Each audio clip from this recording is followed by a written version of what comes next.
Hey there guys, welcome back to the Ceolife. Today my name is Wes Biko as usual, and today guys we're talking about this fragrance right here, Halloween Man X. Before I start, I want to preface this by saying guys, I am sorry for the large absence I had from YouTube for the past couple years. I'm back, got some cool videos coming for you. Got a Christmas list coming up, niche and designer, winter fragrance list, and also a little treat for you guys. I ended up finding a source after searching long and hard of some real ambergris. So I'm going to be comparing real ambergris to synthetic ambergris, which I have over here in my perfumery stuff. So stay tuned for that. Same with Castoreum, because I'm sure most of you guys have heard like 80s and 90s Chanel Antaeus was a big Castoreum bomb. It used real Castoreum, real oak moss, stuff like that. And people say it's just not the same now. So I want to see what the big difference is and how they differentiate between a natural versus a synthetic. So stay tuned for that. Now into today's review, we got Halloween Man X. So the notes in this, you got some whiskey, you got some coffee, you got tonka bean, you got some musk, leather, and some fresh notes like lemony type of stuff. It's a pretty nice scent. And I think I said cardamom, but yeah, you have cardamom in here as well, and amber as well. So when you first spray this, the coffee note you get out of this, which is through the life of the fragrance, it's a very linear fragrance in my opinion. It has a tiny little change that I'm gonna get into in a minute. But the coffee note, imagine you go to Starbucks, you're wearing a black or maybe a dark brown leather jacket, okay? You go in there, you get a coffee, you sit there for an hour or whatever, you leave. And when you're home, you take off your leather jacket and you smell that coffee mixed with leather scent. That's what this leather smells like in here. When you first spray this, the leather you get for the first, let's say half an hour, or the coffee you get for the first half an hour, doesn't have as much leather in it. It's more so akin to like a black cup of coffee. If you just smell a cup of coffee, nothing else in it. It's like that.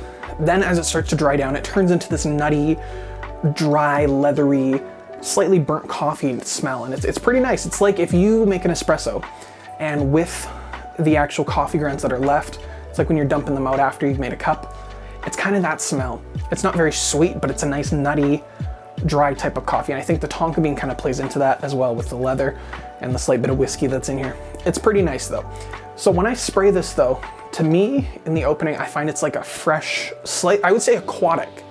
As weird as that is to say, I find it's an aquatic-y type of scent when you first spray this. To me, it reminds me of like an Invictus Aqua, something like that, where it's not bubblegummy sweet, but like the kind of watery notes that are in that. That's what I find with this. You get that watery note mixed with coffee. You get a bit of sweetness, but as it starts to fade, that coffee note turns into a lot more leathery, more tonka-y, just more of a toasted smell. It's really nice, and then you kind of get a little bit of like a sugary vibe from it, something that would be like similar to like a CH Men, one of the OG kind of bottles. So it's kind of like that, like a nice white sugary type of smell, but it's not very sweet. I wouldn't describe this as a gourmand. I think you can wear this year round 100%. I got this back in the summer, wore this a ton in the summer. It's very strong for the price. So again, 40 bucks for this, 40, 50 bucks I paid for this. Get this used for like 20, 30. When you first spray this, and say for the first 3-4 hours, it's projecting a few feet around you. If you go heavy on this, you go like 3-4 sprays, you're gonna be projecting for a long time. This stuff lasts incredibly long for what it is. It does, the sillage doesn't last as long, but the scent itself, you can smell that for a long, long time. This stuff you spray it on clothes, a couple weeks later you come back, you can still smell it on clothes. It's a very nice fragrance. It just lasts a long time. Sillage wise, I think it overperforms for what it is and for the price range. You know, there's some stuff like Creeds out there that don't even have that much sillage for, you know, 400 bucks for a bottle, and this is 40. Just pretty crazy. Now, in terms of this, what would I compare this to if you've never had a chance to get your nose on this? Kind of smells like this. This is Rojas Man. Rojas Man right here. Jeremy Fragrance has done some videos on it. Go check that out. I think I've also done a video on this. But this is like a coffee scent mixed with like a sugary, sweet kind of vibe. This one I find, the coffee that's in here, very, very similar to Halloween Man. The only difference is I find this a lot sweeter and not at all aquatic, whereas I find this one here definitely leans aquatic. Another scent you might have smelled is Uomo from Ferragamo. This one is a tiramisu-based scent. It has coffee in it, but it's very, very sweet. It has a creamy kind of note to it. It's a delicious scent. This is 100% a gourmand. These two over here, though, I would not describe these as gourmands. These, I would say, they're more so, almost say oriental. They're a nice leathery, ambery, tonka kind of scent. They're pretty nice.